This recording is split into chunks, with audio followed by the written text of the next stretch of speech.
I'm so excited to speak to an economist.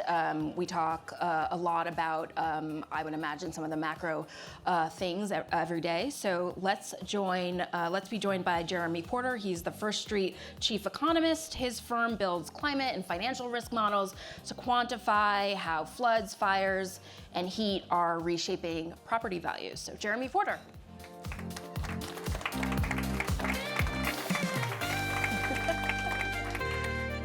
Thank you. Good to see you. All right, thank you.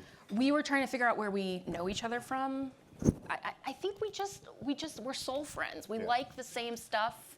We're interested in the economy, but you focus a lot more on specifically the risks to climate change. So tell me a little bit about what First Street is doing and what you have most recently found. Yeah, so at, at First Street, we started to quantify and communicate climate risk. That was our primary mission. When we first started, we were actually a nonprofit. I'm from the academic world, so for me, it was just doing research. Like, how do we quantify risk and figure out a way to tell people that this is actually happening today, that people can sort of see more water in the streets, you can see more damages from these events. As we built these products, we ended up finding really good product market fit, actually, almost by accident, but we ended up building property level risk assessments so people can go to Zillow, to Redfin, to Realtor.com. You can see our data there. You can make decisions around climate risk in a way that at scale communicates climate risk to your average American. What are the risks that are most difficult for someone like you who likes numbers?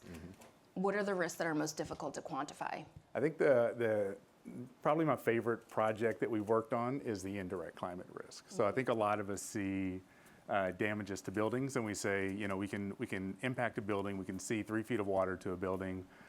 We can understand what the building's made out of, what the potential damages are in terms of dollars for recovery, insurance, those types of things. What I'm really interested in are what are the damages beyond the building? What are the impacts to the community? What's the impact to the infrastructure grid, to schools, to road networks, to places of worship, things that impact a community, make those communities more desirable, and ultimately, indirectly, impact things like property value. And so there is this connection between the direct and indirect effects. Ultimately, we focus on the direct effects, and we don't spend as much time on those indirect effects. Can I ask you a question about the economist community? I brought this up a little bit with David Burt. This used to be a huge topic for policymakers, the Fed. It is still an important topic for central banks elsewhere, outside of the U.S. Why isn't the Fed talking about this more, and do you think they should?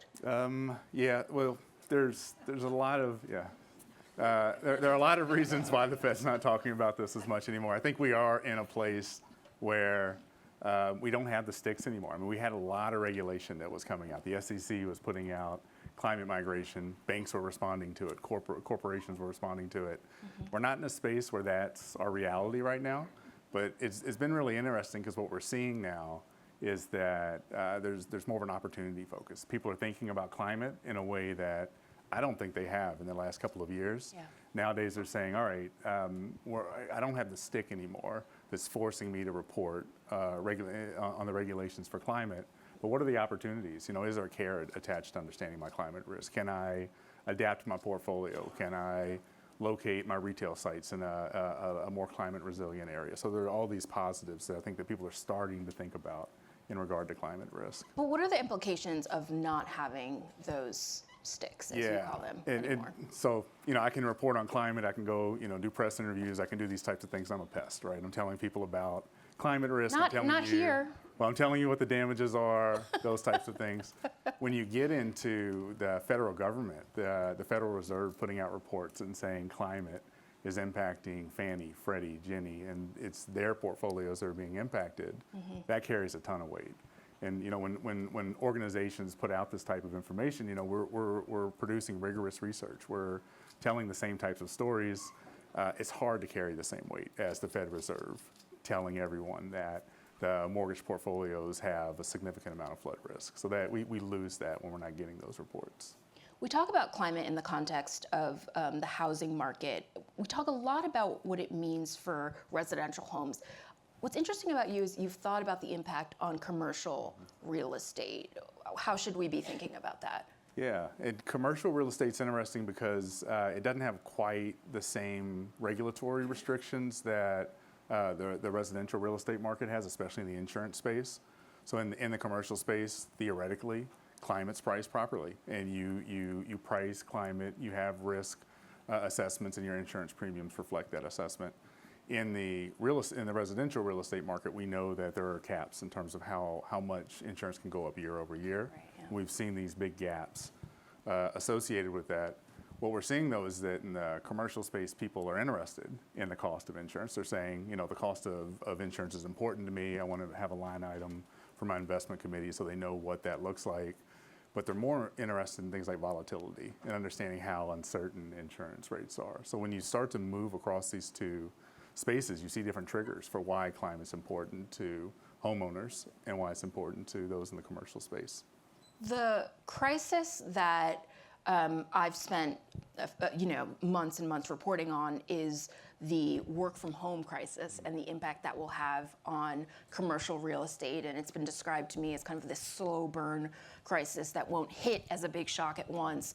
I wonder how you think about that crisis relative to the one we're talking about today with respect to climate change. Yeah, it's interesting because I'll go back to the indirect consequences that I talked about earlier.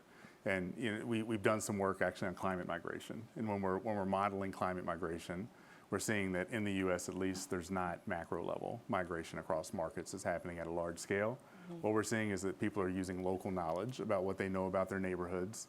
They're avoiding parts of the community that have basements that flood during rainstorms or roads that flood during rainstorms. And what we're seeing is that areas are becoming less desirable. And there's a lot of reasons for that: school quality, all these other indicators. Climate's becoming one of those components. And as we see that areas are becoming less desirable, that ends up impacting things like tax revenues. It impacts commercial viability. It ultimately impacts rent demand for commercial properties. If you're looking for tenants in your rent building, if you don't have a certain demographic there that works in office buildings or a certain type of office building, you don't have the same rent demand. So there are these indirect effects that work their way through the system once you start to have high levels of climate risk for specific communities. How should Congress, policymakers, how should they, in a perfect world, be using your models, your data, to set policy? Yeah, in a perfect world, they should be using our data and our models. Oh, just period. Okay. Well, so one of the biggest Jeremy Porter. One of the biggest problems right now is unknown risk, and I think that we've spent so many years. We knew climate was a problem. We would see floods, we would see hurricanes, but we weren't systematically tracking it. We weren't attaching it to public information that people could find easily. I think actually quantifying the information from a risk-based perspective and using that type of information and making it publicly available to homeowners, to your average American. Today we're still using FEMA zones, which we know are problematic in terms of the way in which they capture flood. It'll take a congressional mandate to overhaul the way in which we map flood in this country. We're not taking any steps towards that right now. So I think partnering with somebody like us that produces purely risk-based models is a way to fill that gap. Do you meet with members of Congress? How do you get your message out there? We've been to the Senate floor a couple times and have submitted testimony, things like that. We've met with FEMA a handful of times. We have a partnership in the sense that we share our work with them every time that we have work. And I also always like to say that some of the best engineers in the world work at FEMA. It's not their fault that the flood models look the way that they are. They have really an impossible situation in which they have to work to produce those models. But ultimately, we just haven't seen any traction on a movement to mandate a new flood modeling approach. What is one interesting indicator or factoid that you would share with the audience today with respect to climate change that might surprise them? Put me on the spot there, I think. And with 30 seconds With left. 30 seconds to go. I think one of the most fascinating things that I've seen is that we can already see property value losses in the market due to climate risk and location desirability changes. Following up on Dave Burt, it's not always a negative loss. Sometimes it's a lack of appreciation versus other properties that are appreciating at a faster rate. So growing, but just at a slower rate. Okay, we're already seeing it in the market. Got it. Well, Jeremy Porter, everyone, thank you so much.